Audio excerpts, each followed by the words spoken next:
But today, oh, that means you are awake. You're not sleeping. But today I would like to share God's word in Indonesian.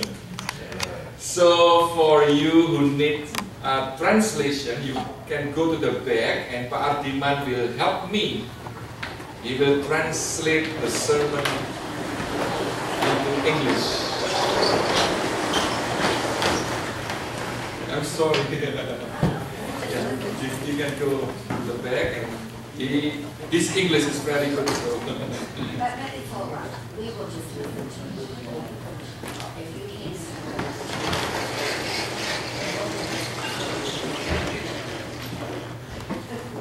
I can almost guarantee. Some people will hear your heart. Oke, mari kita bersama berdoa sebelum kita bersama-sama belajar firman Tuhan. Bapa, kami bersyukur kalau hari ini kami masih diberi kesempatan untuk bersekutu bersama, untuk menaikkan puji-pujian, memuliakan namamu lewat lagu-lagu yang kami nyanyikan, membawa persembahan kami untuk fellowship bersama dengan saudara-saudara seiman yang lain. Dan juga sebentar kami akan belajar firman. Bapa, buka hati kami, buka pikiran kami, supaya kami boleh berkonsentrasi dan juga bisa mengerti apa yang Tuhan mau untuk kami pahami dan kami lakukan. Tolong berkati jam ini ya Bapa. Mohon Tuhan memimpin dari awal sampai akhir. Dalam nama Tuhan Yesus kami berdoa. Amin. Sudah suatu hari seorang pendeta ada conversation dengan seorang petani. Pendeta itu tanya, seandainya Tuhan itu minta ayam, kamu mau nggak memberi? Petani itu dengan mantap bilang, jangankan ayam Pak Pendeta, minta kambing pun saya kasih. Tanya lagi saudara, kalau minta kerbau gimana? Oh ya saya kasih. Bagus. Kalau yang diminta itu babi bagaimana? Petaninya terdiam. Jangan gitu dong Pak Pendeta. Kan pendeta tahu kalau saya punya babi. Jadi kalau yang diminta itu dia tidak punya ya mau saja saudara ya. Begitu yang diminta dia punya. Wah, tunggu dulu dong. Saudara-saudara, berbicara mengenai sikap seseorang terhadap apa yang dipunya atau hartanya, itu orang bisa dikelompokkan menjadi 3 kelompok. Minggu lalu kita juga bicara mengenai 3 macam orang, masih ingat? Orang dunia, orang duniawi, dan orang rohani. Nah, hari ini kita juga akan melihat 3 macam orang dalam sikapnya terhadap harta yang dimiliki. Sikap yang pertama, milikku, milikku. Milikmu, milikku. Wekku, wekku, wekmu, wekku, gitu ya. Kalau orang Jawa Timur atau Jawa Tengah. Saudara, orang-orang yang masuk kategori ini adalah siapa? Para pencuri, ya, perampok, koruptor, orang yang mengelak pajak, dan para penipu. Ya. Atau dengan saudara, saya hampir setiap hari itu dapat email menawarkan apa? Dana, ya, karena dapat warisan dan sebagainya. Mau enggak kirimi 1 juta atau 10 juta dolar? Bahkan lately saudara, mereka makin nekat, mungkin enggak tahu. Mereka tahu kalau saya pendeta atau gimana, suratnya itu didahului salam sejahtera di dalam kasih Tuhan Yesus Kristus. Saya sebagai wali RCB mendapat warisan yang bisa digunakan untuk gereja saudara. Itu penipu saudara ya. Jadi saudara jangan tanggapin seperti itu. Oke? Tipe orang pertama ini termasuk mereka yang tamak atau greedy. Tipe yang kedua, sikapnya bagaimana? Milikku, milikku. Milikmu, milikmu. Masih mending ini saudara ya. Jadi kalau yang pertama tadi maunya tidak puas dengan apa yang ada, masih mau minta merebut dari yang lain. Tipe yang kedua mendingan. Ya. Mereka bilang, aku tidak akan mengganggu kamu. Aku tidak akan meminta sesuatu dari kamu. Tapi sebaliknya, kamu juga jangan ganggu aku. Ya meskipun kita saudara, ya, tapi kan kita sudah dewasa. Jangan ganggu aku. Orang seperti ini punya sikap, saudara, karena aku ini kerja keras. Aku bukan enak-enak saja bisa mendapatkan semua ini. Orang ini, saudara, sulit untuk berbagi dengan orang lain. Bahkan berbagi dengan Tuhan sekalipun. Nah, tipe orang kedua ini dikenal sebagai orang apa? Pelit atau stingy. Ya, kalau sudah pegang begitu, wah susah sekali dibuka, saudara. Seperti monyet. Saya tidak katakan saudara monyet ya. Cuma di Afrika itu, saudara, sudah tahu cara orang di sana nangkap monyet itu bagaimana? Yang pasti tidak bisa dikejar. Ya, karena monyet itu lincah, saudara. Kencang sekali larinya. Tapi ada satu cara untuk bisa menangkap monyet, yaitu dengan memasang apa? Trap. Kayak seperti tabung begitu yang lehernya ada lehernya menyempit, ya. Di dalamnya itu ada makanan, kacang dan sebagainya.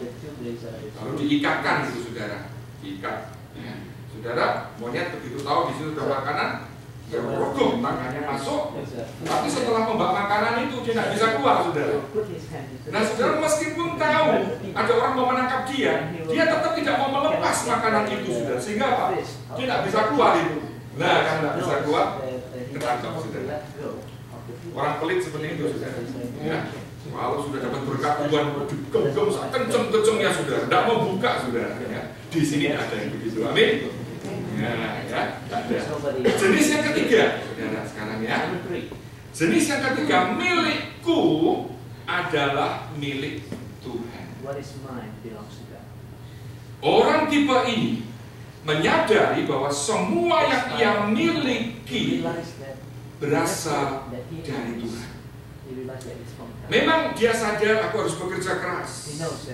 Tak mungkin cuma doa kemudian Tuhan turunkan hujan berkat. Tidak bisa. Tapi orang ini sadar, kalau aku bisa bekerja, kalau aku punya pekerjaan, kalau aku bisa mendapatkan hasil sesuatu, itu karena Tuhan yang memampukan. Itu karena Tuhan yang memberi. Nah, saudara, karena orang ini sadar bahwa apa yang ada pada dirinya itu adalah milik Tuhan, maka kalau Tuhan menyuruh dia menyalurkan berkat Tuhan itu kepada kerjaan Tuhan atau kepada seseorang yang membutuhkan, orang ini nurut, saudara. Kenapa? Karena itu bukan punya dia, kan punya Tuhan. Ya terserah yang punya, kan? Saudara, kalau saudara dipinjami mobil sama seseorang, ya, lalu orang itu bilang, tolong deh, itu ya temanku ada kesulitan untuk ke gereja karena hujan-hujan, tolong ya, pinjamkan mobilnya ke sana. Kira-kira mau nggak, saudara? Harusnya mau dong. Kenapa? Itu mobilnya siapa? Bukan mobil kita, kita dipinjemin juga kan, jadi terserah siapa yang punya itu bagaimana, ya. Nah, tipe orang ketiga ini dikenal sebagai tipe orang yang murah hati, orang yang rohani atau godly. Nah, sekarang, saudara, di antara ketiga tipe orang ini, tipe mana kita? Tipe yang greedy, saya harap tidak ada di sini yang greedy. Ya, nggak ada kan ya? Ini jangan sampai, saudara. Orang kalau greedy itu kadang-kadang, saudara, sampai dengan saudara sendiri itu bisa tidak ngomong, saudara. Gara-gara apa? Rebutan warisan. Sedih. Tipe kedua, stingy atau godly.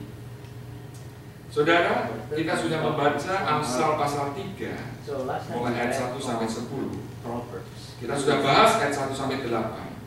Hari ini kita mau lanjutkan apa yang Tuhan mau untuk menjadi komitmen kita, bukan saja tahun ini, bukan saja bulan ini, sementara kita mengadakan bulan penata layanan, tetapi seumur hidup kita. Mari kita baca kembali Amsal pasal 3. Amsal 3, kita baca lagi mulai ayat 1 sampai ke 10.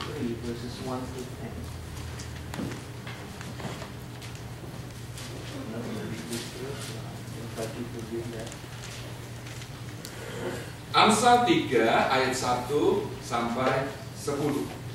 Hai anakku, janganlah engkau melupakan ajaranku, dan biarlah hatimu memelihara perintahku. Karena panjang umur dan lanjut usia serta sejahtera akan ditambahkannya kepadamu. Janganlah kiranya kasih dan setia meninggalkan engkau.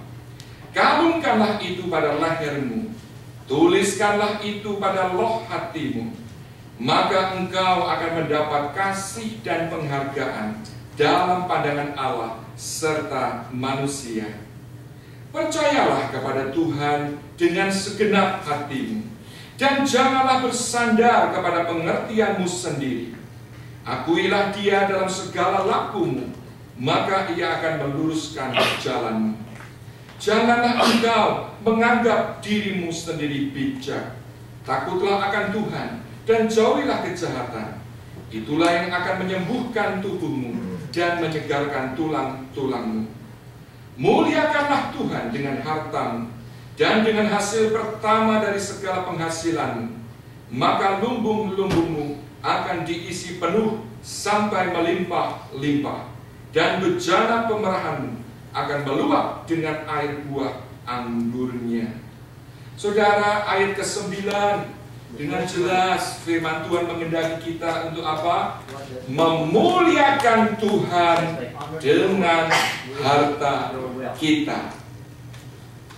Sebelum kita bahas apa itu arti memuliakan Tuhan dengan harta kita secara real, maka saudara, kita perlu mengerti lebih dulu atau memiliki perspektif yang benar tentang harta dan milik kita. Saudara, kita akan sulit untuk melakukan apa yang firman Tuhan ini perintahkan, kecuali kita memiliki perspektif yang benar tentang harta. Kenapa banyak orang Kristen yang sulit untuk memberi persembahan? Kenapa banyak orang Kristen yang berat sekali untuk memberi persepuluhan? Karena orang itu belum memiliki perspektif yang benar tentang harta. Contohnya begini, saudara. Saya yakin tadi pagi atau dalam kehidupan saudara sehari-hari, tidak ada yang minta atau menyuruh saudara untuk sikat gigi. Ada enggak istri yang bilang, sikat gigi dulu dong? Tidak ada kan ya? Semua pasti melakukan itu tanpa disuruh, betul? Beda misalnya dengan Joey, ya, karena masih kecil kadang-kadang mau tidur diingetin dulu, sudah sikat gigi belum? Gitu. Kadang sudah mengantuk gitu, malas-malasan sudah. Tapi kita orang besar, tidak ada yang suruh-suruh kita setiap hari sikat gigi. Kenapa sudah? Karena kita tahu sikat gigi itu penting sudah untuk kesehatan gigi kita. Apalagi di Amerika, saudara, satu gigi bisa kos $1.000, saudara. Ya. Jadi kita tidak mau kehilangan itu. Kita rajin merawat gigi kita. Ketika kita memiliki kesadaran itu, pengertian bahwa itu penting, hygiene itu penting, tidak perlu disuruh, kita otomatis melakukan itu. Demikian juga dengan memuliakan Tuhan dengan harta kita. Saudara, hari ini kita akan membahas bagaimana itu kata Alkitab tentang uang dan harta. Tahukah saudara, kalau Alkitab berbicara tentang uang dan harta, itu lebih banyak dari tentang doa dan iman digabung jadi satu.